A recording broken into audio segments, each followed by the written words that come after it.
అందమైన చర్మ సౌందర్యం మీ సొంతం. Second aqua radiance deep cleansing gel.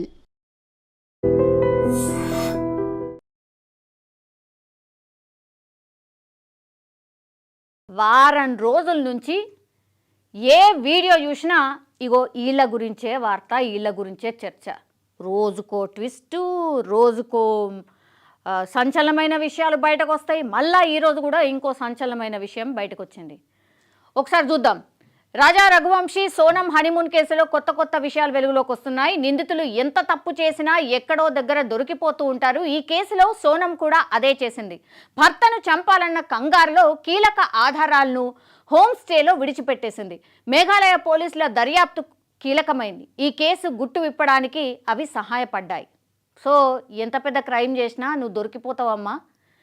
ఏడైనా సరే ఎక్కడో చోట నువ్వెంత పెద్ద ప్లాన్ చేసినా సరే దొరికిపోతారు నిందితులు అనడానికి కూడా ఇగో ఈ కేసు కూడా అట్లాంటిదే అని. క్రైమ్ సినిమాలో ఎన్ని ట్విస్టులు ఉంటాయో తెరపైకి చూస్తేనే కానీ తెలియదు. రాజా రఘువంశీ హత్య కేసులో సోనం స్కెచ్ మామూలుగా లేదు.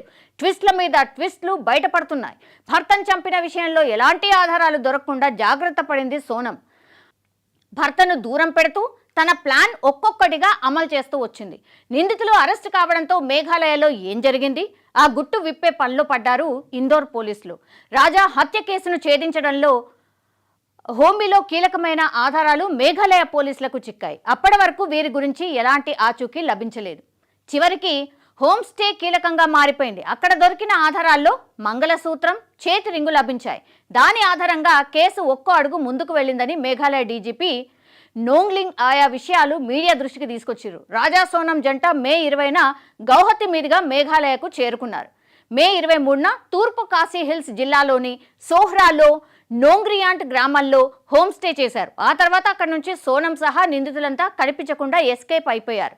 సోహ్రాలోని హోమ్ స్టేలో సోనం వదిలేసిన సూట్ కేసు నుండి మంగళసూత్రం, ఉంగరాన్ని స్వాధీనం చేసుకున్నట్టు మేఘాలయ డీజీపీ తెలియజేశారు. కొత్తగా పెళ్లైన వివాహిత మంగళసూత్రం అలాగే రింగు వదిలిపెట్టడంపై కొత్త అనుమానాలు వచ్చాయి. వివాహిత హిందూ మహిళలు ధరించే పవిత్రమైన హారం లాంటిది మంగళసూత్రం. భర్తతో భార్య బంధాన్ని సూచిస్తుంది. కొత్తగా పెళ్లైన వాళ్ళు మంగళసూత్రాన్ని మెడ నుంచి అసలు బయటికి తీయరని అన్నారు. సో మే 22న ముందస్తు బుకింగ్ లేకుండా సోహ్రాలోని హోమ్ స్టేలోకి అడుగుపెట్టింది ఈ జంట. వారికి అక్కడ గది దొరక్కపోవడంతో సూట్ కేసును హోమ్ స్టేలో ఉంచాలని డిసైడ్ అయ్యారు. మే 23న తెల్లవారుజామున అక్కడి నుంచి బయలుదేరారు. ఉదయం ట్రెక్కింగ్ చేసి అక్కడ ఓ స్కూటర్ తీసుకొని వీసావ్ జాంగ్ జలపాతానికి వెళ్లారు. అక్కడ రాజాను భార్య ముందు కాంట్రాక్ట్ కిల్లర్లు చంపినట్టు అనుమానిస్తున్నారు. నాంగ్రియాంట్ నుంచి తిరిగి వస్తున్నప్పుడు దంపతులతో పాటు హిందీ మాట్లాడే మరో 3 వ్యక్తులను చూసినట్టు ఓ టూర్ గైడ్ పోలీసులకు చెప్పాడు. దీంతో దర్యాప్తు చేసేందుకు పోలీసులకు మరిన్ని ఆధారాలు లభించాయి. లభించిన ఆధారాలు సీసీటీవీ ఫుటేజ్ చూపించి విచారించడంతో నిందితుల నేరం అంగీకరించినట్టు సమాచారం. అసలు మహాతల్లి అంటే మహాతల్లి అనుకోవచ్చు ఈ సోనం. ఎన్నెన్ని ప్లాన్లు వేసిండ్రు. అసలు నేను ఇక దొరక హ్యాపీగా ఉంటా అని డిసైడ్ అయిపోయే ఇదంతా ప్లాన్ చేసిందనమాట. నేనేదో పూజలు చేస్తా, పూజలు చేసిన తర్వాత కానీ మనం ఇద్దరం ఒక్కటవ్వలేము కాబట్టి అప్పటి వరకు మనం ఇలాగే ఉందాము, ఇట్లా రకరకాలుగా చెప్పి మభ్యపెట్టి పాపం ఆయనని రఘువంశీని పిచ్చోడిని చేసినట్టు లెక్క. మొత్తం ప్లాన్ ఉంది కాబట్టి ప్లాన్ ప్రకారం ఇదంతా చేయాలనుకుంది కాబట్టి ఇది చేసింది. ఇప్పుడు ఏమైంది? ఇప్పుడు ఈ సోనం వాళ్ళ బ్రదర్ ఇప్పుడు రఘువంశీ వాళ్ళ ఇంటికి వెళ్ళిండు. నిన్న వెళ్ళి వాళ్ళ అమ్మ కాళ్ళ మీద ఆల్మోస్ట్ కాళ్ళ మీద పడ్డట్టే లెక్క. నా చెల్లి అట్లాంటిది కాదు, కానీ తప్పు చేస్తే మాత్రం ఆమెను కూడా ఉరి తీయాల్సిందే. డైరెక్ట్ స్టేట్మెంట్ ఇచ్చిండు. ఇగో ఈమె బ్రదరే, మేము అట్లా అనుకోలేదు, ఈమె ఇట్లాంటిదని మాకు తెలిస్తే అసలు మేము ఇంతవరకు ఎందుకు రాణిస్తుండి, మమ్మల్ని క్షమించండి అమ్మా అని ఆల్మోస్ట్ ఇక రఘువంశీ వాళ్ళ ఫ్యామిలీ రఘువంశీ వాళ్ళ అమ్మ కాళ్ళ మీద పడి వేడుకున్నటువంటి పరిస్థితి ఉంది. అసలు ట్విస్ట్ల మీద ట్విస్ట్లు అనమాట. ఒక్కొక్క విషయం బయటకు వస్తుంది. ఇప్పుడు ఎక్కడ దొరికిపోయిందంటే మంగళసూత్రం, రింగ్ ఏదైతే ఉంటుందో పెళ్లిలా మంగళసూత్రం ఎంత పవిత్రమైందో మనందరికీ తెలుసు. అట్లాగే రింగ్ అంటే ఎంగేజ్మెంట్కి పెట్టేవంటే రింగ్ ఏదైతే ఉంటుందో అది ఒక సూచిక అనమాట. నీకు మ్యారేజ్ అయింది, యు ఆర్ మ్యారీడ్ అన్నట్టు. సో వాళ్ళు కొత్తగా మ్యారీడ్ అయినటువంటి కపుల్ అసలు మంగళసూత్రాన్ని కొన్ని రోజుల పాటు తీయరు. అట్లాంటిది హోమ్ స్టేలోనే అక్కడనే ఆ మంగళసూత్రాన్ని వదిలేసింది, అట్లాగే రింగ్ను వదిలేసింది.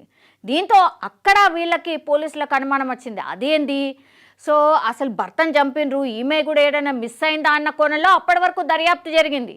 ఆయన బాడీ దొరికిన తర్వాత కూడా ఏమైపోయింది అని టెన్షన్ పడ్డారు. నిజంగా చెప్పాలంటే ఈమెను కూడా ఎట్లన్నా చంపి ఉంటారా, ఏదన్నా జరుగుంటుందా అని పాపం ఏదేదో ఆలోచన చేసిండ్రు. కానీ తీరా చూస్తే హోమ్ స్టే ఎక్కడైతే చేసిండ్రో ఆ హోమ్ స్టే రూమ్కి వెళ్ళి చూస్తే ఈమె మంగళసూత్రం రింగ్ ఆన్నే వదిలిపెట్టిపోయింది.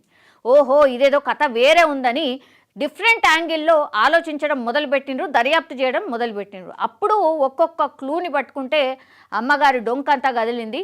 ఇప్పుడు ఈమెకి 14 రోజుల రిమాండ్ అయితే విధించిండ్రు. కానీ ఒక్కటి, ఇట్లాంటివి నిజంగానే ఇంత దారుణంగా ఎట్లా ఆలోచిస్తున్నారు? ఈమెనట పెళ్లి చేసుకున్న తర్వాత ఇక మంగళసూత్రం విడో అయిన తర్వాత ఇంకొకరు ఎవరినైనా సరే ఇక అప్పటికి ఎవరు రారు కదా, ముంగడికి రారు కదా పెళ్లి చేసుకోవడానికి. అట్లా అట ఇప్పుడు ఈమె అనుకున్న ప్లాన్ ప్రకారము ఎవరైతే ఉన్నాడో ఆ రాజా అనే వ్యక్తి, ఆ మధ్యలో కనిపిస్తున్న వ్యక్తి, ఆయనతోని రాఖీ కూడా కట్టించుకున్నదట. దీదీ దీదీ అంటాడట. అసలు మేము అనుకోలేదు అని వాళ్ళ ఫ్యామిలీ చెప్తుంది. కాదు ఎఫ్ఐఆర్ ఉందని ఏకంగా ఇప్పుడు వీళ్ళిద్దరు ఫోన్లు చూసినా లేకపోతే ఈమెను అడిగినా ఆమెనే ఒప్పుకుంది. ఎస్ నా భర్తను నేనే చంపిన, ఇట్లా సుపారీ గ్యాంగ్ని పెట్టిన, 50,000 ఇచ్చిన వాళ్ళకి. సో వాళ్ళందరూ కూడా మేమంతా కూడా ప్లాన్ చేసుకొని ఇదంతా చేసినామని ఆమె చెప్తోంది. సో ఈమె ఫ్యామిలీకి షాక్, ఇక ఈయన ఫ్యామిలీకి అయితే అతిపెద్ద షాక్ అనమాట. ఎవ్వరు కూడా ఈ కేసు గురించి అసలు ఎవరు కూడా మర్చిపోరు జీవితాంతం కూడా. ఎందుకంటే ఇంత దారుణంగా సొసైటీలో పాపం వీళ్ళందరూ కూడా ఒక బిజినెస్ ఫ్యామిలీకి సంబంధించిన ఫ్యామిలీస్ ఇవన్నీ కూడా సొసైటీలో ఎట్లా మాట్లాడుకుంటారు. అట్లాగే ఫస్ట్ ఆఫ్ ఆల్ నువ్వు చేసినావు, నువ్వు ఎటన్నా పోయినావు, కానీ ఈయనను అమాయకుని ఈయనను చంపొద్దు కదా. వాళ్ళ ఫ్యామిలీ ఏం అన్యాయం చేసింది మీకు? వట్టిగానే ఇప్పుడు ఆయన ఫ్యామిలీని బలి చేసినట్టే లెక్క. సో ఈమెకైతే ఎట్లాంటి శిక్షలు ఉంటాయో, ఎంత కఠినమైన శిక్షలు ఉంటాయో వాటన్నిటినీ కూడా ఆమె మీద వెయ్యాలి, ఆమెకు అట్లా శిక్ష పడాలి అని అందరూ కోరుతున్న పరిస్థితి కనిపిస్తోంది. నిజంగా ప్రస్తుతం ఉన్నటువంటి సమాజం దేనికి ప్రయారిటీ ఇస్తుంది? ఆర్థిక సంబంధాల చుట్టూ మాత్రమే తిరుగుతోంది. మళ్ళీ ఎన్నికలంగానే చాలా విరక్తి కలుగుతాను. మంచి అనిపిస్తుంది కదా, లేడీస్ కూడా ఛాలెంజింగ్ జాబ్స్ చేసినప్పుడు చాలా బాగుంటది. ట్రాఫిక్ అసిస్టెంట్స్ గా నియమించిన ట్రాన్స్జెండర్స్ అందరితో సాల్యూట్ చేయించుకుంటున్నారు. ఫుడ్ డెలివరీ ఇవ్వటానికి వెళ్ళినటువంటి డెలివరీ బాయ్ అనిల్ పై కళ్ళ ముందు